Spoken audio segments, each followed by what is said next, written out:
दोस्तों जय माता दी। नवरात्रि का पर्व चल रहा है और नवरात्रि का महापर्व 9 देवियों को समर्पित होता है। नवरात्रि में कन्या पूजन किया जाता है जिससे हमारे समस्त कष्ट दूर होते हैं और ग्रह क्लेश समाप्त होता है। इसके साथ ही पितृ दोष, राहु दोष, मंगल दोष और काल सर्प दोष भी कन्या पूजन से समाप्त हो जाते हैं। घर में खुशियां आती हैं और अकाल मृत्यु नहीं होती। आपको बता दें कि इस वर्ष माता रानी हाथी की सवारी पर पृथ्वी लोक पर आ चुकी हैं और जब माता रानी हाथी की सवारी पर धरती लोक पर आती हैं तो उस नवरात्रि को बहुत ही शुभ माना जाता है। दोस्तों अष्टमी और नवमी तिथि पर कन्या पूजन किया जाता है। इस बार महाअष्टमी 22 अक्टूबर 2023 रविवार और 23 अक्टूबर 2023 सोमवार के दिन नवमी है। ऐसे में आप इन दोनों दिनों में कन्या पूजन कर सकते हैं। शास्त्रों के अनुसार नवरात्र में माता रानी के पूजन और कन्या पूजन करने से माँ आपको अभय वरदान देती हैं और कुंडली के सारे दोषों को दूर करती हैं।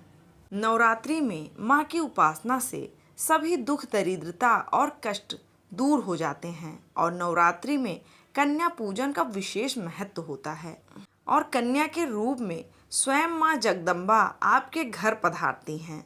कन्या सदैव पूजनीय और माँ के समान मानी जाती हैं। कन्याओं को माँ का स्वरूप माना जाता है, उन्हें भोग लगाया जाता है, प्रसन्न किया जाता है और कन्याओं को उपहार भी दिया जाता है और माना जाता है कि अगर कन्याओं को उपहार दिया जाए और वो खुशी मन से उसे स्वीकार कर लें तो माता रानी ने वो उपहार स्वीकार कर लिया है।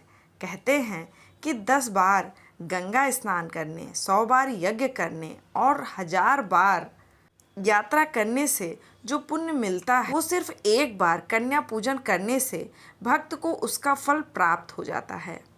नवरात्र में 2 साल से लेकर 10 साल तक की कन्या का पूजन किया जाता है। अष्टमी और नवमी पर कन्याओं के पैर धुलाकर साफ सुथरे स्थान पर उनको बिठाया जाता है। उनके माथे पर तिलक लगाएं, उसके बाद उन्हें भोजन कराएं और उपहार दें।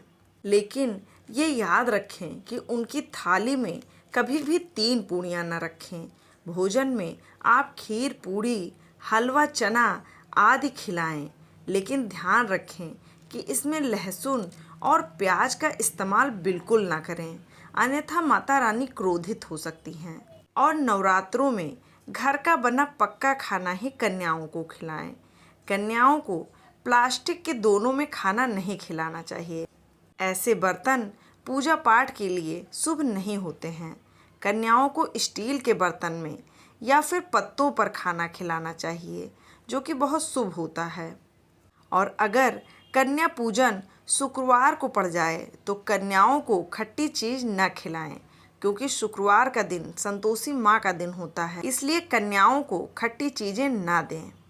भोजन कराने के बाद कन्याओं की थाली में एक लौंग अवश्य रखें, क्योंकि लौंग माँ दुर्गा को बहुत प्रिय है और लौंग में नौ दुर्गा का वास होता है। इसलिए कन्याओं की थाली में चुपचाप एक लौंग अवश्य रख दें। इससे आपका भाग्य चमक जाएगा और आपके घर में धन की कोई कमी नहीं रहेगी।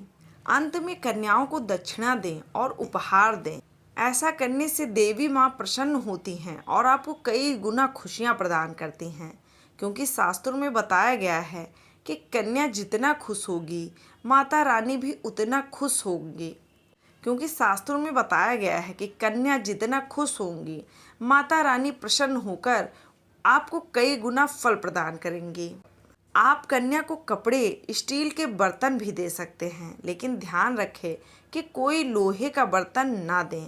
और कन्या जब घर वापस जाने लगें तो उनका पैर छूकर उनसे आशीर्वाद अवश्य लें और सच्चे मन से अपनी प्रार्थना करने से माता रानी आपकी प्रार्थना अवश्य पूरी करती हैं।